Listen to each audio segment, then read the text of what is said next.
Hi guys, and welcome back to Rose Tinted. So it's been a couple of weeks since I last uploaded, and that is probably because if you'd seen my previous videos, we actually moved house a couple of weeks ago, and so I've been a little bit preoccupied just trying to settle in and get everybody into a new routine, but I am back and I am ready to go, and I have so many ideas for the upcoming year. So to start things off, I thought I would upload a TBR. I haven't done one of these since summer last year, I believe, and for some reason I have become the world's biggest bookworm. I've always really enjoyed books, but for some reason over the last year or two maybe, I make like a goal, an annual like Goodreads goal for the year. And this year I'm trying to, or my aim is to read 20 books in the year.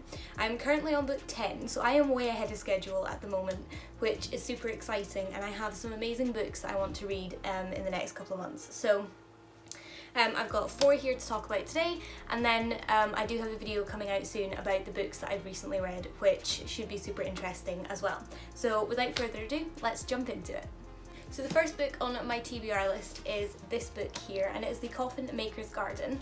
I actually asked Spuggy for this for my birthday because it's my birthday this month, and he picked it up for me from Costco the other day. So Stuart McBride is the author of this book, and Stuart McBride is a Scottish crime writer. I absolutely love Stuart McBride. I think the first book of his I read was Cold Granite, which was actually a recommendation from my mum, and since then I feel like I've probably surpassed the amount of Stuart McBride books that she's read by a long mile, because every time he releases a new one I just can't help but throw myself in. So this book is surrounded by a big storm that hits the Scottish coast, and it exposes human remains that have been buried and hidden at the bottom of Gordon Smith's home, and the investigation continues from there. And I love his style of writing. It takes a lot to make me uneasy or creeped out from a book. Somehow Stuart McBride manages to do it, and often his books contain places that I know of. Obviously because he's a Scottish writer, he was born not far from where like we live. I find that a lot of the time when he's talking about places I can actually visualize them, and for me that makes it all the more spooky and all the more exciting, so I'm really excited to jump into this one. So the next book on my TBR list is one that I'm currently flipping between Audible and the actual book for, and this is Dead Simple by Peter James. This is the first book in his Roy Grace series. I have read his House on Cold Hill and Haunting of Cold, is it Cold House?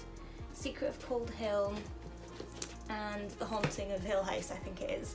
I've read both of those, I loved them, and then I realised that he had like a running series. So I started at book 1, the way you're supposed to, and this one is surrounding Michael Harrison, who is due to get married in 4 days time, and he goes out on his stag night, it's in full swing, and then all of a sudden his friends show up dead and he is nowhere to be found.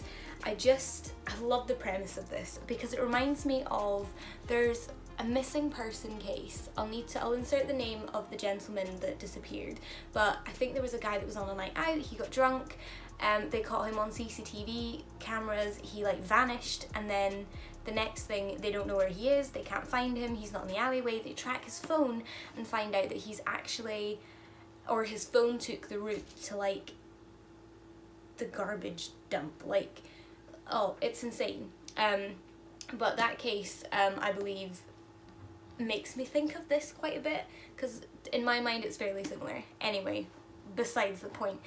Peter James, again, a fantastic style of writing from him.